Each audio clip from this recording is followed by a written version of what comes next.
Magandang araw sa inyong lahat.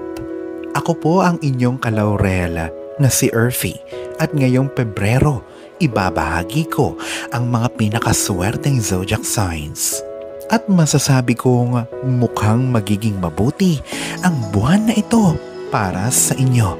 Ang mga bituin ay nasa tamang posisyon para bigyan tayo ng pagkakataon na magtagumpay sa ating mga layunin. Ang suwerte ay nasa ating panig, kaya't samantalahin na natin ito. Kung ngayon ka pa lang sa channel na ito, huwag kalimutang i-like at i-share ang video na ito. Mag-subscribe ka na din at i-click ang notification bell para lagi kang updated sa mga bago nating horoscope videos.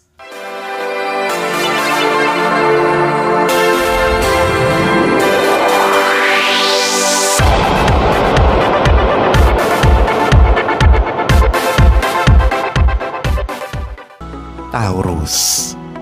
Asahan ang tagumpay sa iyong career ngayong Pebrero, Taurus. Ang mga nahintong trabaho ay matatapos na. Ngayon, may mga indikasyon din ng buenas sa pananalapi. May magandang balita din ang padating patungkol sa pag-aaral. Virgo. May magandang bagay ang padating sa iyo patungkol sa tahanan o sasakyan. May pagganda din sa estado ng iyong trabaho o career. Asahan ang suporta mula sa mga kaibigan. Scorpio. Asahan ang career advancement ngayong Pebrero, Scorpio. Ang sitwasyon din sa pamilya ay asahan na gaganda. Capricorn.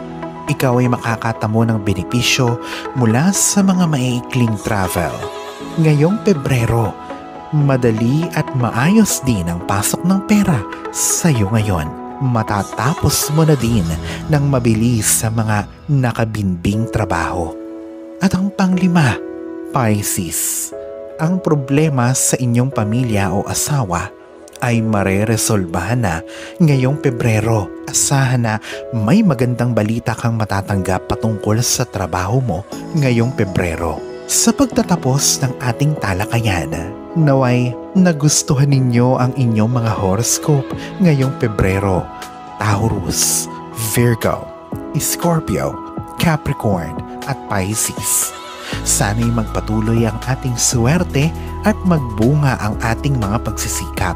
Sa mga hindi nabanggit, huwag mag-alala. Ang swerte ay hindi lamang nakasalalay sa mga bituin, kundi sa ating mga desisyon at aksyon. Maraming salamat sa inyong lahat at magandang araw.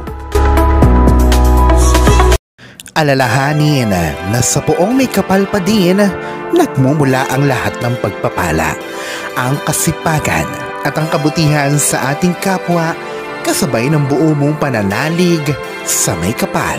Ang siya pa rin na dapat ay manaig. Ang mga ito ay mga gabay lamang. This is Earthy Rosario.